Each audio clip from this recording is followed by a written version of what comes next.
You are listening to CPA Review and more. You are listening to CPA Review and more. You are listening to CPA Review and more. You are listening to CPA Review and more.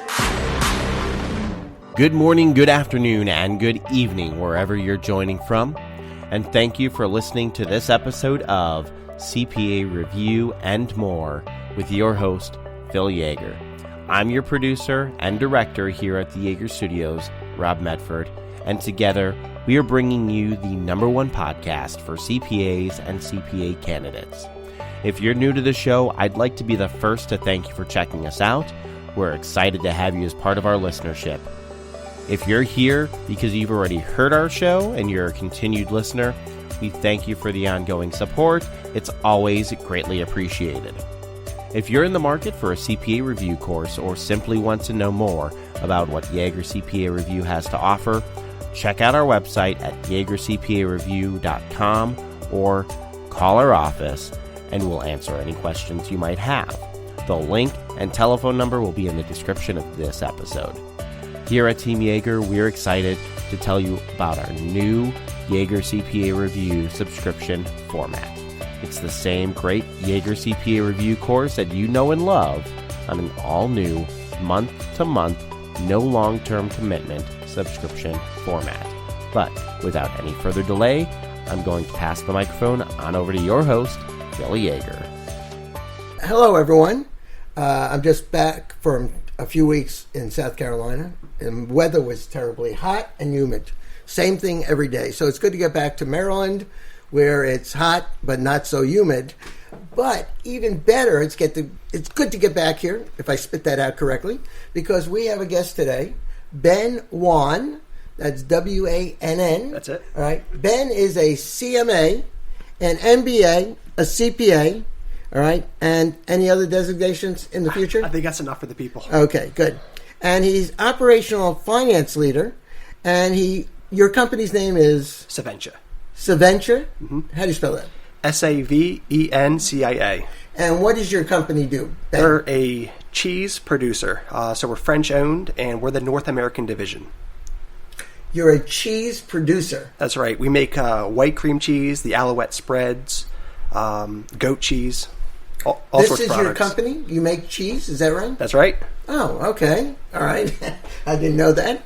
So anyway, but Ben's not going to talk about the cheese business today. Nope. All right. And by the way, if you have any questions about cream cheese or bagels or lox, give Ben a call. But we're not going to talk about that. We're going to talk about Ben, who recently got an award. You want to tell him what the award was, Ben? Yeah, sure. So the award is, if I can pronounce it correctly, the IMA's Exemplary Young Professional Award. And how did you get that award? I got the award by being involved with the organization in a lot of different facets throughout the last, 5-6 years. And that's the Institute of Management Accountants, right? That's correct. Okay. And, all right, so what have you done with them? I'm a really vocal supporter of the organization and what they're doing. I'm a big proponent of their CMA certification, and I just tell anyone who's asked, and even those who haven't asked, about all the great benefits of the IMA and the CMA. All right. Well, that brings up a good point. You're also a CPA. All right. Yes. So tell me, when you talk to someone and you advocate the CMA, do you also point out the advantages of the CPA versus the CMA? I recommend it. I actually recommend getting both, but if you're going to get one, get the CMA. And there's a few reasons behind that. What are the reasons? Sure. I feel like the CPA is a lot broader, but it's not as deep. And the CMA is a lot deeper. You really can't guess your way through the exam. You have to really know your stuff. But today, if you look at a lot of advertisements for positions, job positions, mm-hmm. they want the CPA either required or preferred. Therefore, it seems to me that the CPA is probably more important to get for your future career. It is still more popular. It definitely is, but there are a lot of pockets that have been developed and continue to grow where the CMA is equally asked for, if not preferred. In the United States, the CPA still overtakes the CMA as far as popularity? It does. It does. All right. But the CMA is really, really growing in the China India, and Middle East. Middle East. And is that because there's a lot of CMAs for more or less managerial accounting, manufacturing, that type of thing? Yeah. All right. So there's all that manufacturing now in China, Middle East. Yep. All right. So do you know the percentage growth over in 2018 over 17? Do you keep up with that? Yeah. So I talked to the organization, and they're seeing double digits, about 20% growth in all markets, even the U.S. The U.S. is growing too? Yes. Is that because it's getting harder to get the CPA designation? There's several reasons, but yes, that's a great point. They put a lot of, I guess, roadblocks in the way of people. There's the 150 credit requirement. And we're talking about the CPA. CPA, Yes. that's correct. What's the requirements to take the CMA? Sure. So the requirements are less restrictive. You just need a 4-year college degree, and you can even take the exam while in college, but you do need 2 years of experience, and those restrictions are less restrictive as well. So you can work in any type of job that's relevant and that counts. So the 4-year degree and 2 years of experience. Okay, so tell us about the exam. The exam how does the CMA differ from the CPA exam? Sure. So most people know that the CPA is 4 parts and the CMA is only 2. But they're longer. They're 4 hours each. Okay. And they cover a more concentrated knowledge area.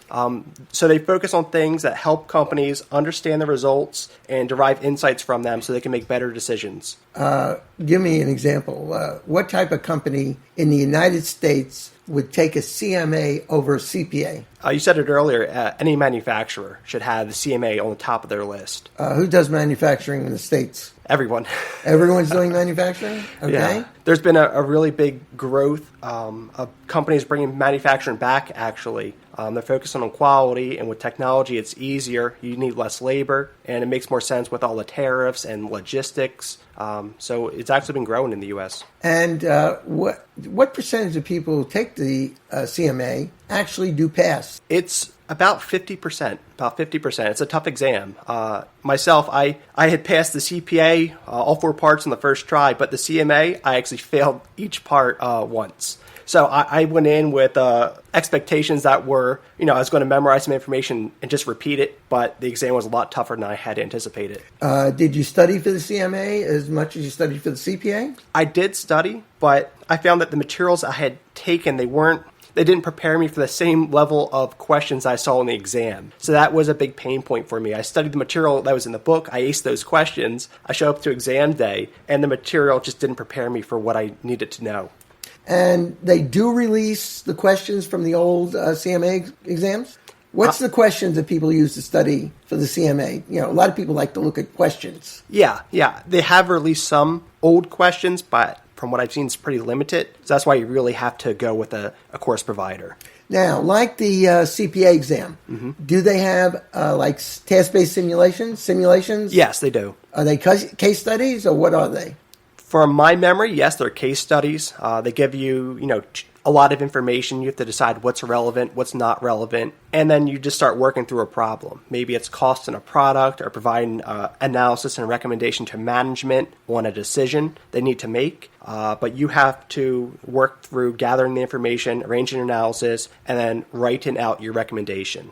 So you write actually on this exam versus the CPA, which is all machine graded. You still have, all right. Yes. So you don't get your score back immediately. There's a few weeks delay where people are grading and assessing your exam. Who does the grading and assessing? Do they have full-time people doing that for Yes. the IMA? Yes, there's a branch of the IMA that just handles the exam preparation and review of the scores. And they also make sure they keep up with all the present material that people should know. Yep, that's what they do.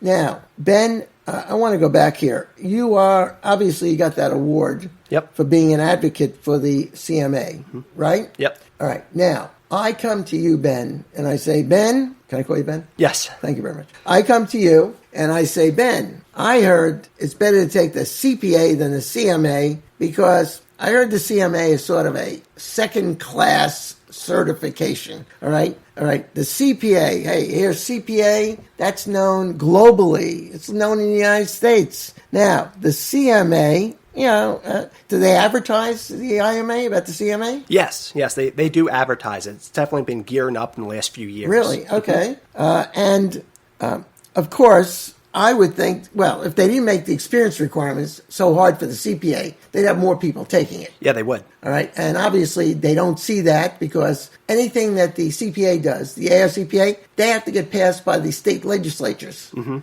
right. And to change these things are really poor. And I agree with you. All right. The 150 hours was the worst move the AICPA could have done. All right. You don't need a master's degree or extra courses to sit for the CPA exam. I mean, I took the exam with just a bachelor's degree and also no experience requirement. And guess what? I grew up and I actually became a good CPA. But now, I don't know who's in that AICPA, but they come out with this, especially what they're doing is this, Ben. All right. They are not really allowing government, federal and state and local government employees to really take the CPA exam without much difficulty. Because you work in federal government, a lot of times you don't work under a CPA. So they can't get the CPA designation the way they used to. Yep. A lot of challenges. And that falls right into the cost of education issues, People have to pay $30,000 to get another master's degree on top of a bachelor's just to get a certification. It's too much.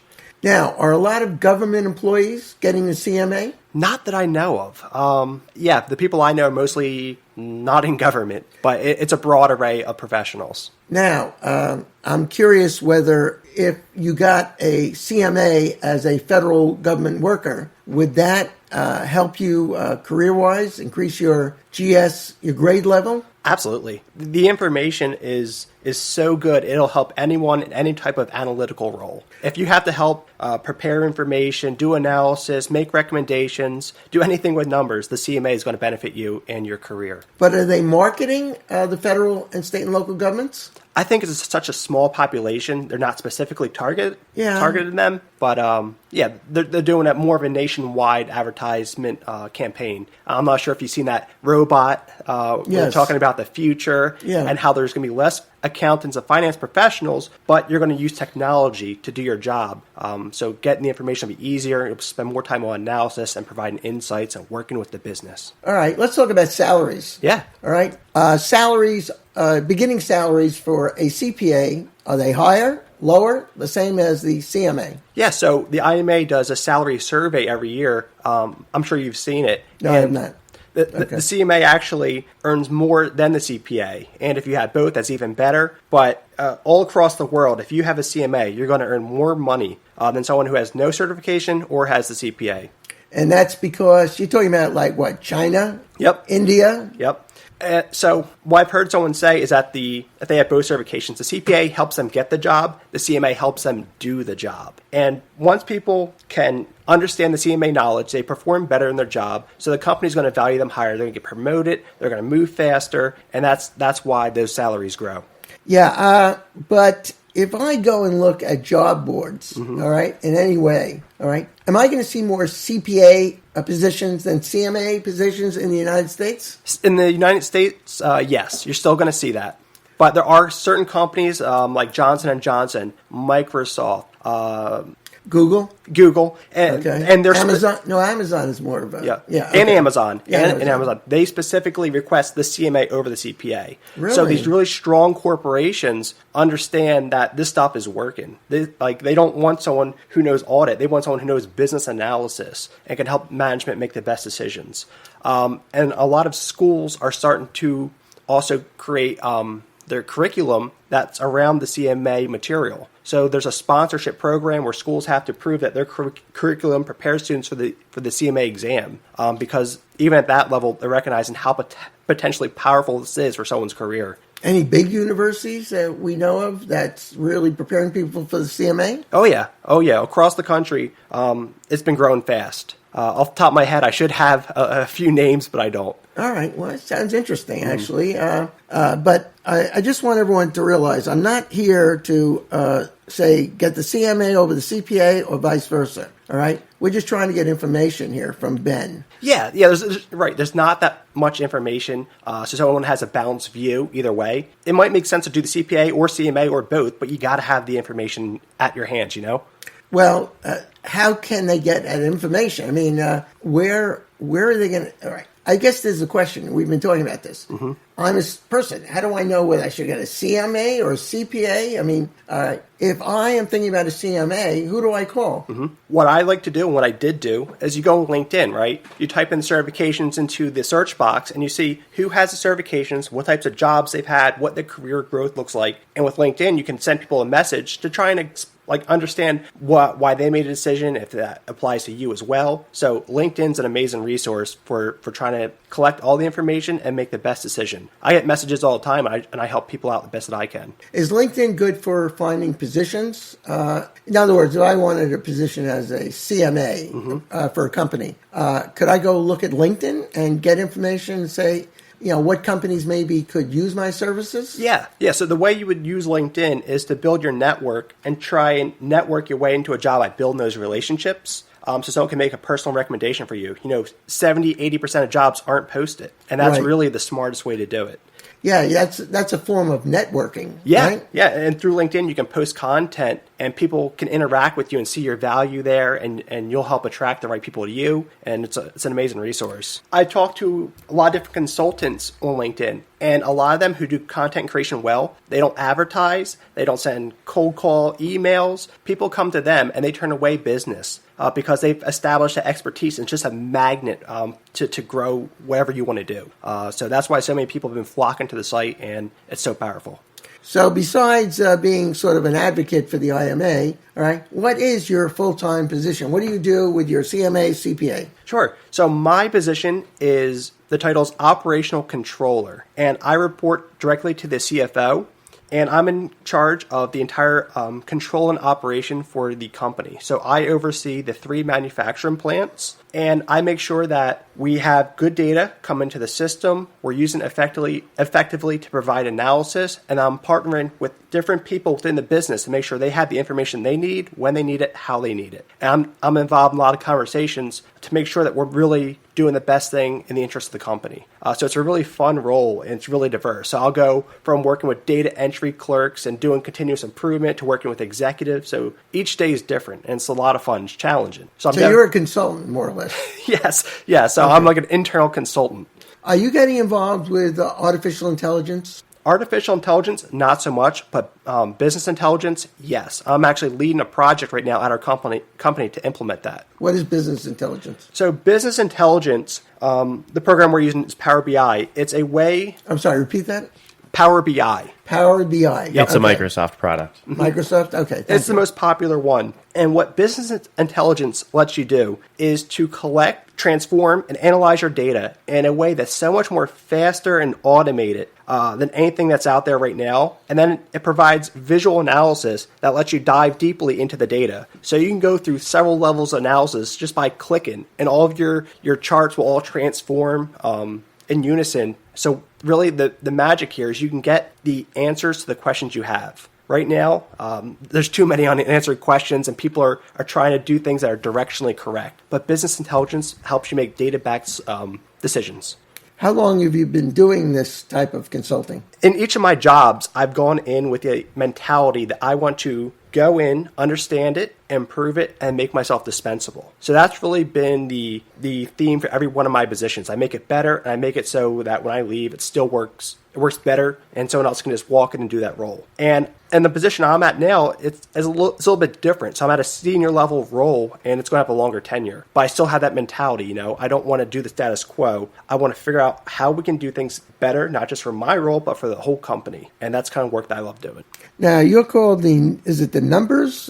What is the title you have? The numbers guys. The numbers guys. What does that mean, the numbers guys? Sure. So the numbers guys is a project/business that myself and Mason Brady put together earlier this year. And the idea was to help people come together to form this mastermind group where we can all create higher quality content that goes further in our reach to our audiences.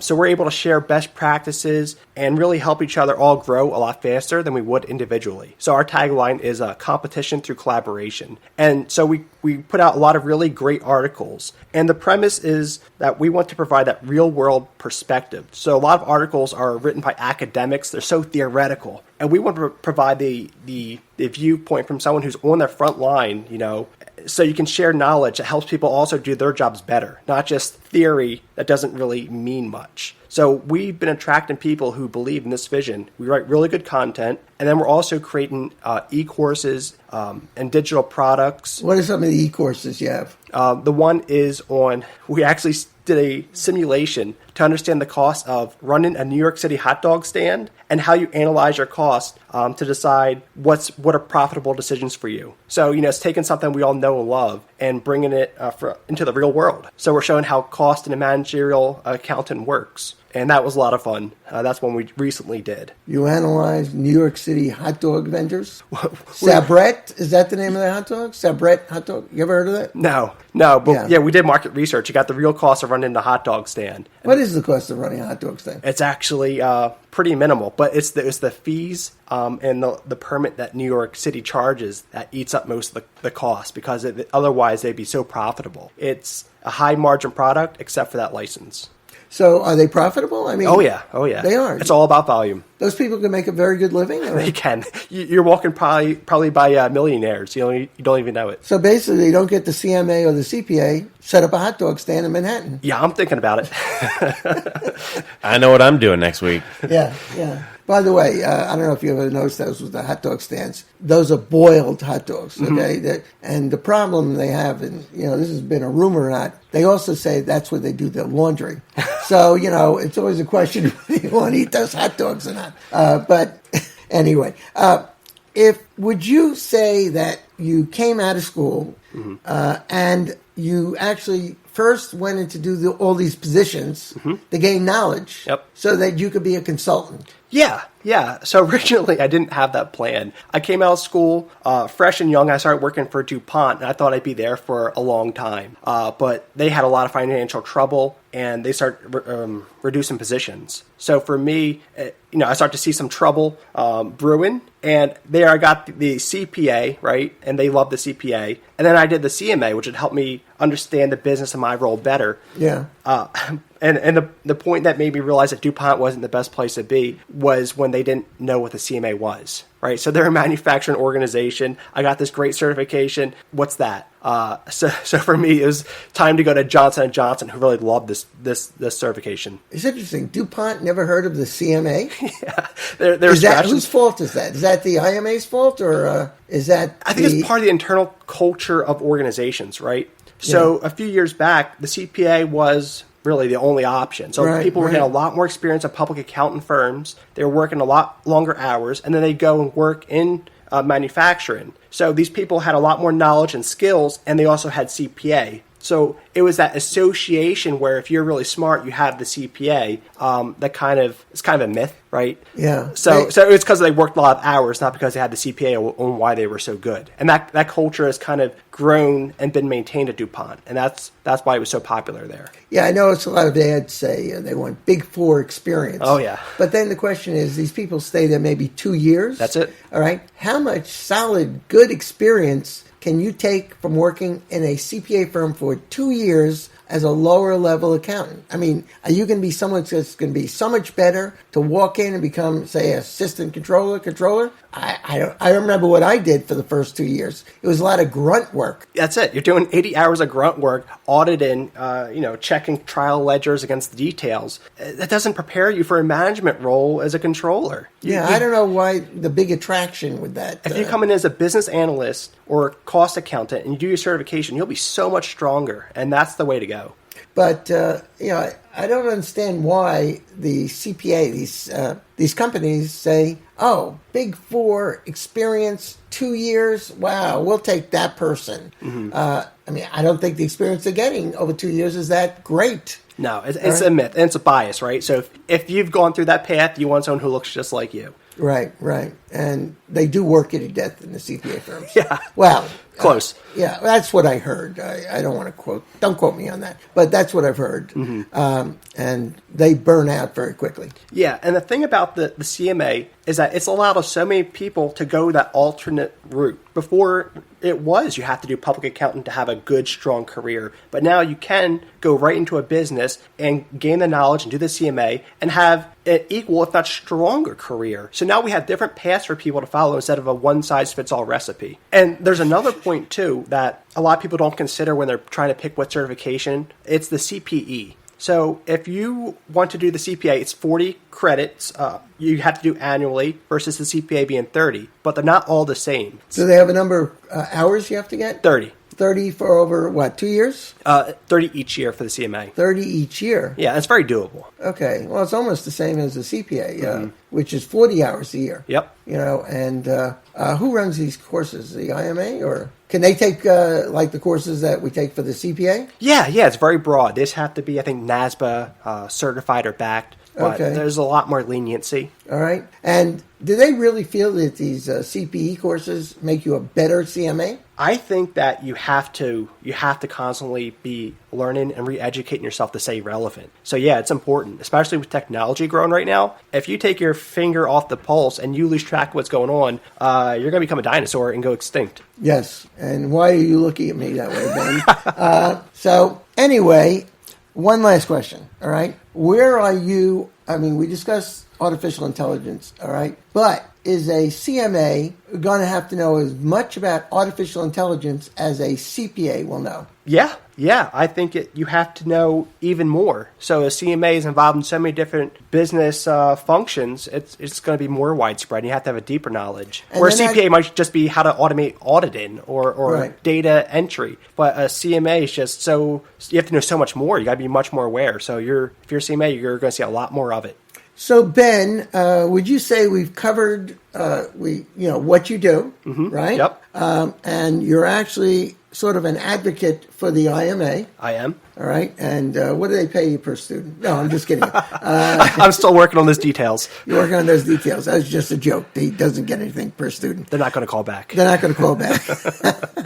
But, your company sounds interesting. And how much growth do you see in this company you have? You see it growing? Oh, yeah. We're growing. There's an overwhelming amount of growth right now. They're bringing in a lot of goat cheese business and soft ripened cheese business into our Midwest factory in Illinois. So Saventia sees a big opportunity to really grow this business. So it's been a lot of chaos to scale up so quickly from the baseline we were at, but there's going to be a lot of potential and a lot of growth. Why? Goat cheese? I mean, how many people like goat cheese? It's really good. We'll have to buy you some later. But I'll pass on that, man. The competitors. I'll take his share. The competitors have started to let their quality lag, and they've gotten Who are the competitors? Distracted. The biggest competitor is Saputo. Okay. You probably haven't heard of them, but we see an opportunity to do a better product. And the stuff's really good. So if you haven't tried Saventia cheese, try Saventia cheese. You also into goat milk? Are you doing that? Yep. We get the goat milk from local suppliers in Illinois. Wow, that's pretty good. How long have you been doing that goat stuff? They've always been doing the goat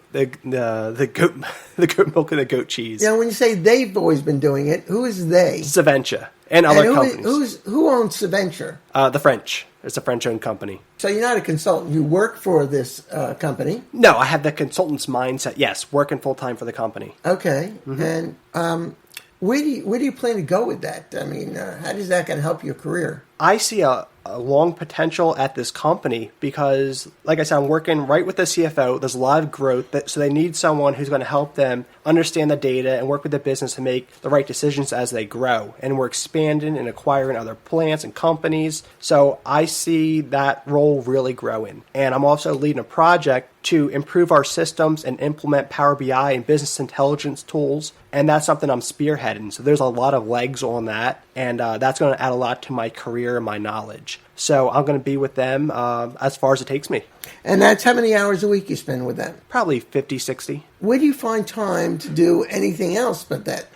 I get that question a lot. So nights and weekends are when I do my content creation, my writing, the courses, and it's a lot. So just super focused sometimes, I guess. Well, you know what they say, the busier man is, I don't know what they say. Less time for mischief, I guess. Yeah, I'm sorry, less time for mischief.